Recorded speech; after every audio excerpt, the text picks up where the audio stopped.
今天要为大家介绍的是我们的产品 Block Drawing。我们是来自大一大学的高德娟、李文群以及尤静纯。大家是不是都有一个经验，就是在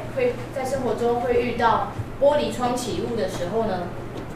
那在玻璃窗起雾的时候，我们是不是都会有一个反应，是说在玻璃窗上面去做画画的动作？那我们运用的是，就是在在起雾的玻璃窗上面画画的这个动作，我们运用在我们的产品身上，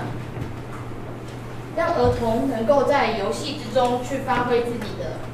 创造力，以及去学习这个起雾的这个简单的原理。那我们这个 Block Drawing 呢，它不需要任何的器具，它只要靠自己的手就能够完成创作。我们的产品的设计背景有3个，第一个是目前呢3C 产品的过度使用，让小孩子少了很多与同侪交流的时间。再来的部分呢是少子化的问题。现今的社会啊，其实有一个状况就是少子化，那家长的部分也会越来越宠小孩，也会买比较昂贵的玩具给小朋友使用。再来的部分就是天气潮湿，台湾的天气比较潮湿，因此常常会有这种雾气的产生的一个现象。那我们在内部的部分呢，也有加装的是我们的除湿的材质。我们的游戏价值有4个，第一个就是激发儿童的想象力。当他在游戏的过程中呢，就可以运用他的想象力去作图、去创作。第2个的部分呢，则是增加与同侪之间，还有与家长之间的互动关系。第3个则是字母的学习。当我们在玩这个玩具的时候呢，也能够利用旁边的配件来搭配使用，然后一起学习我们的字母。第4个呢，则是了解这个起雾的简单的物理原理。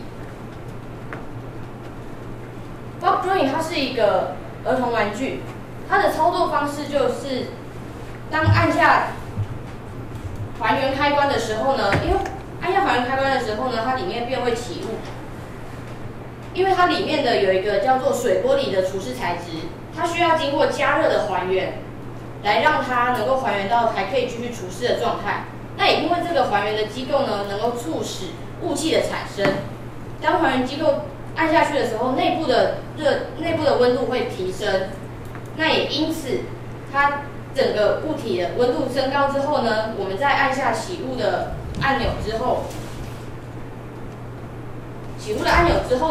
内部的空间会降低，但是由于外部的温度还是在高温的状态下，所以在外部的空间就会产生雾气，小朋友就可以来做画画的动作。